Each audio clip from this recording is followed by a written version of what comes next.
Hello, and thank you so much for the chance to be here. It's just a thrill to be part of a conference like this and to kind of have the chance to kind of present this project to so many of my heroes that are here in the room. So today I'm going to present a project called Underdome, which is an architect's guide to contending energy agendas. It's an ongoing project that I've been doing in collaboration with the designer Eric Carver, and the project was also supported by the Van Allen Institute New York Prize Fellowship this year. Designers' options for responding to the twin crises of global warming and oil scarcity often seem straightforward. Embrace LEED standards and use the right products, or just stay out of the way and let engineers and bureaucrats handle it. But energy strategies aren't just about dollars and watts. They also support tacit political and historical narratives. And as we test the effectiveness of these approaches, we must also ask whether they are the right narratives or call for other directions. In this way, design practice can shift away from a scarcity-driven model of sustainability to a model that furthers our ever-expanding involvement with ecosystems. While arguments for sustainability often defer to the invisible hand of the market or keep their hands off Mother Nature, suspension of these tendencies might expand the tools for retuning our energy problems. Underdome starts with the container. Domes contain climatic energy, think biodome, as well as agonistic spectacle, think Thunderdome, and utopia, as well as struggle. Buckminster Fuller and Shoji Sadao's 1960 proposal for the 2-mile-wide dome over Midtown Manhattan imagined a massive architectural surface which would regulate the city's ecosystems. It would reduce heat loss by scaling the city to 1/85th of its surface area. The elimination of snow plowing alone would pay for heat. Buildings inside the dome could now be made lighter and cheaper, no longer having to resist the weather. While the dome's grand modernist vision is easy to critique, it also repurposes energy efficiency to address alternative criteria. It makes visible a redistribution of real costs and benefits to a broader collective than is applied by the Manhattan street grid. Today, all buildings are domes. Atmospheric enclosures for diverse collectives. Without Fuller and Sadao's monumental enclosure, the systems and surfaces of contemporary energy management still function as a dome of sorts. They distribute investment and reveal spaces of shared interest underneath more familiar cityscape. Policies such as the stimulus bill redistribute energy resources according to a set of collective priorities. But today, after the initial glow of the bill has faded into a cloud of implementation, where should our energies be spent? So this brings me to the Underdome project. The guidebook, currently in its online version, is organized as a kind of taxonomy of contending energy approaches, mapped around 4 central questions: power, territory, lifestyle, and risk. This map links then to a database of arguments from policy, economics, engineering, architectural history, and design, shown as contending positions side by side. So today, I would like to give a brief overview of some of the debates mapped out by this Underdome guide. I'm actually going to skip over these 2 slides. Oops. But before I get into some of the examples, I just want to say a quick note about some of the relationships between this project and the topic of the day. Although Underdome explicitly focuses on contemporary contexts, its debates also ask how histories are smuggled into energy practices. They are sometimes resurrected as mindlessly resorted cliches. They are ideologies rendered unrecognizable by spin tactics. They are old images transformed by new effects, and they are forgotten tactics which disrupt stodgy status quos. So we'll go through the 4 topics, and beginning with power, we ask how governments, corporations, organizations, and individuals have the potential to restructure energy performance. Of power or authority's many sites, power or energy holds a special place. Over the last century, the nation's patchwork of energy grids has been shaped by and helped shape its ruling machines, from community councils to regulated monopolies to markets. So we could, for example, choose to take charge. The stimulus bill builds rail lines, retrofits structures, and weatherizes low-income homes. calculating that each dollar spent would result in $1.65 in energy-related benefits, the government concluded that public investment and not the market could effectively create jobs and reduce energy use.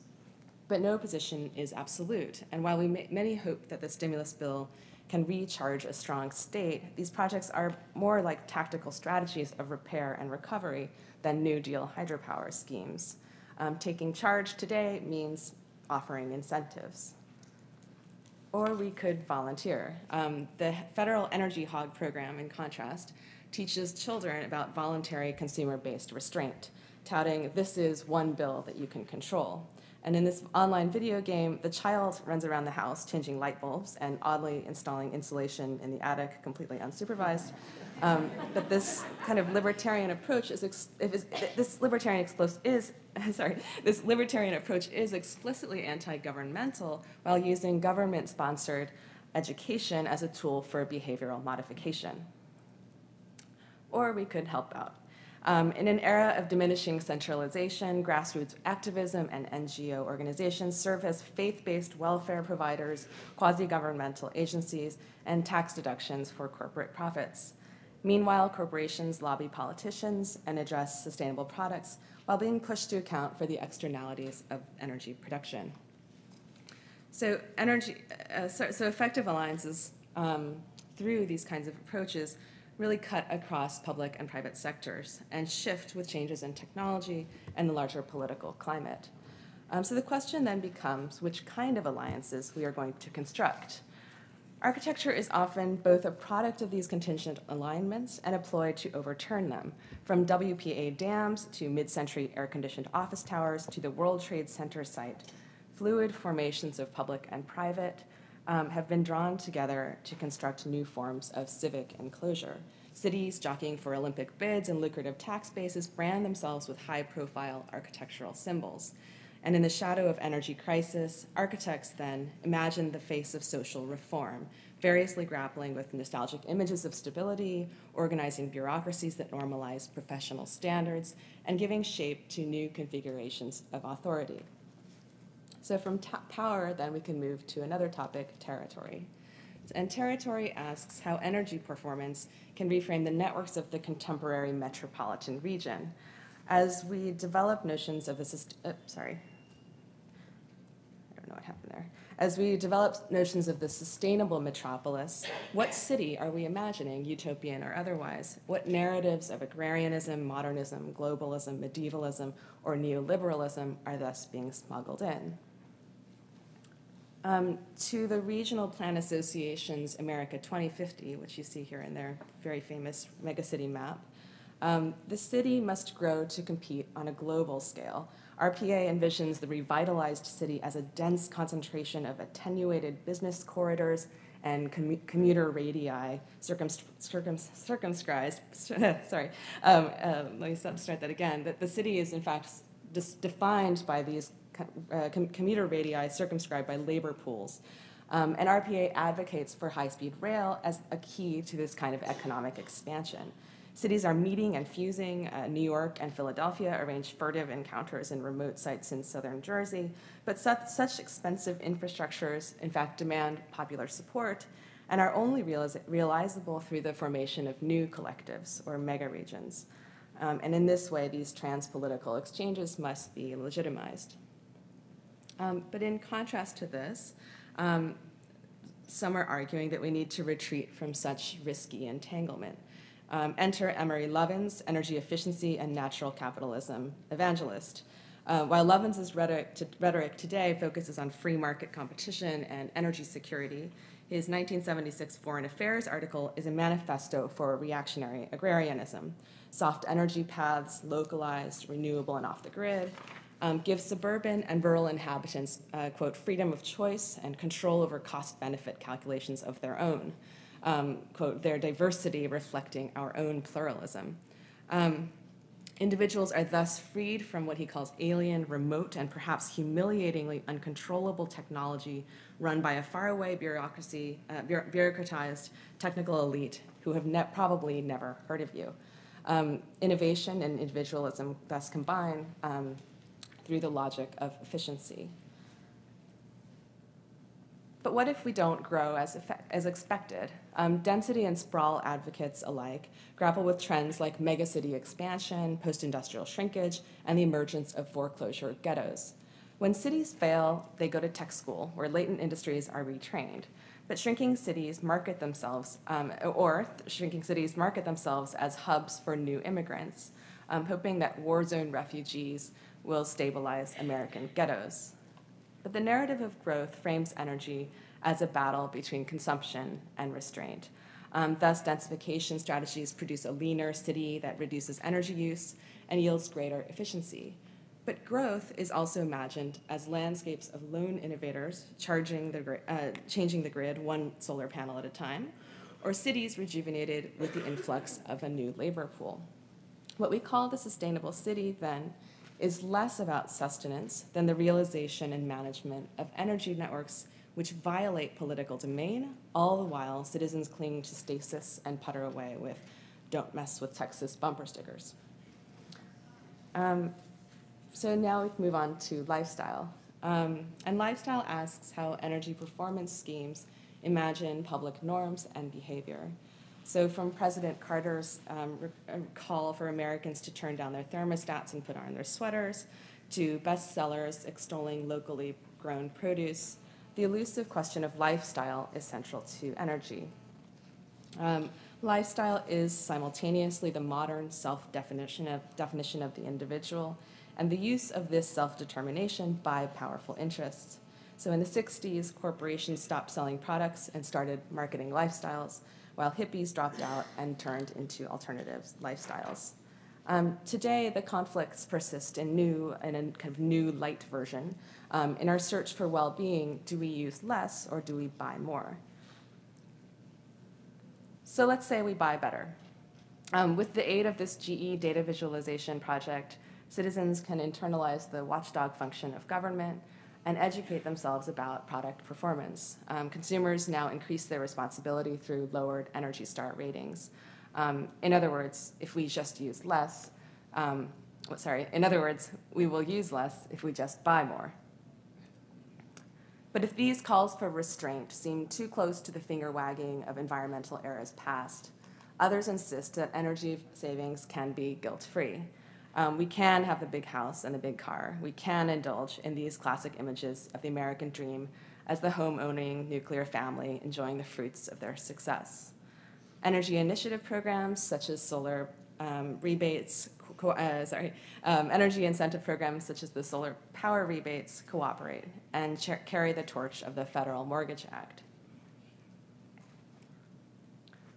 Or we could live like this. While it is illegal for more than 3 unrelated adults to live together in New York, a nonprofit called the Citizens Housing and Planning Council argues that this kind of resource sharing reduces consumption and allows markets to reflect how we really live.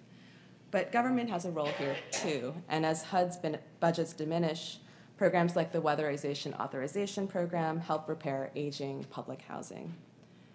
Lifestyle is a reminder that architecture participates in these shifting cultural dynamics, not just of its own interior monologue, but that contemporary objects are reflexively caught up in complex networks of taste, aesthetics, and aspiration.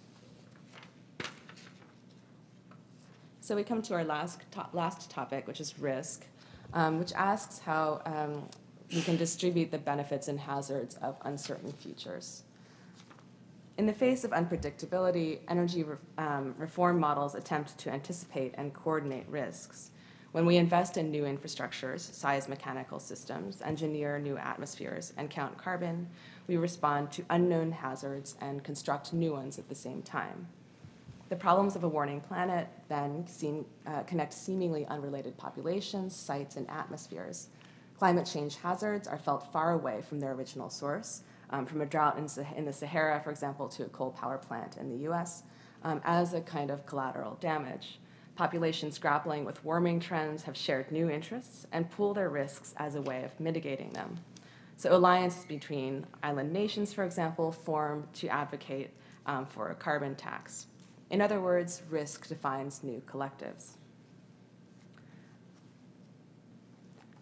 The 1968 National Flood Insurance Program, for example, allows property owners in high-risk areas to purchase below-market rate insurance backed by the government. Homeowners willing to risk building along floodplains are not only distributing liability to other risk takers, but to the American public at large. To some, this bundling of risks is nothing less than catastrophic. Homeowners who can afford waterfront property displace their liabilities to others. Entangled infrastructures exacerbate catastrophic breakdowns, as we saw in the Northeast blackout of 2003.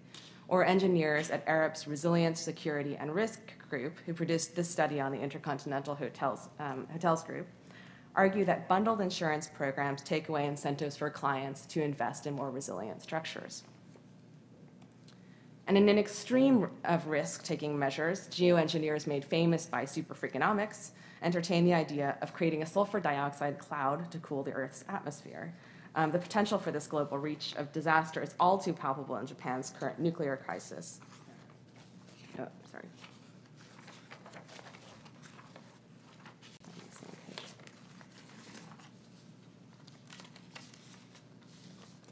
Really problematic when you're missing your last page. There we go. It's all too palpable in Japan's current nuclear crisis, but such forms of risk sharing demonstrate that the hazards of climate change are already felt at a global scale. If we do indeed all drink the same water and breathe the same air, might such dependencies motivate action? So architects' energy schemes determine who should be responsible for the results of a gamble, both expected and unexpected. And by determining what risks we are willing to take, they decide whether to restore some aspects of the status quo or experiment with untested arrangements among organisms and environments. So as with all voters' guides, Underdome frames conflicts and affiliations among various energy agendas to inform the decisions and actions we take. The guide invites designers to take a stand on the issues while recognizing contradictions and opposing perspectives to these approaches. In some cases, differences are irreconcilable and frame choices that must be made through informed public debate. But in others, new alliances or new positions between previously entrenched positions can be found and activated. In this way, the role of the designer is not just to take sides, but to frame the very terms of debate. Thank you.